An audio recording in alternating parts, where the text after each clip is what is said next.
এটা নিতে এই আপু একটু ইয়া করে রাখো ভিডিও করে। না এটা এখন আর দেখাবো না, ভিডিও করার কিছু নেই, সবাইকে একসাথে আসুক তখন দেখাবো। আচ্ছা আচ্ছা ঠিক আছে। যা দেখাবো। সাফ ডাবল কুশ থেকে এখানে কত এক চেন না ওখানে 2 চেন।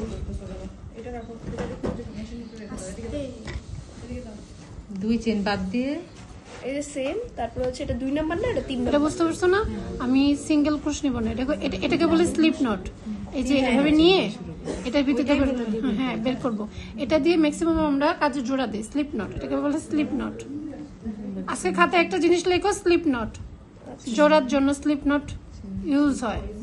এই কয়টায় আপু? আরেকটা আছে ডাবল।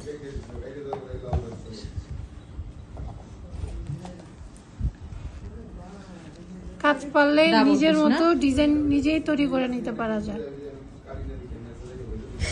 আচ্ছা আপু এখন কি করব? কখনো মনে হয় যে এরকম টাইট হয়ে গেছে, ওটা নিয়ে গুতাগুতি করার দরকার নেই, এভাবে খুলে আমি এই কাছে হ্যাঁ এটা না এটা আমি ক্রোশের এটাই নিয়ম, কোথাও যদি আটকে যায় ওটা খুলে অনেক কিছু আবার বানিয়ে নিয়ে আসছি আপু।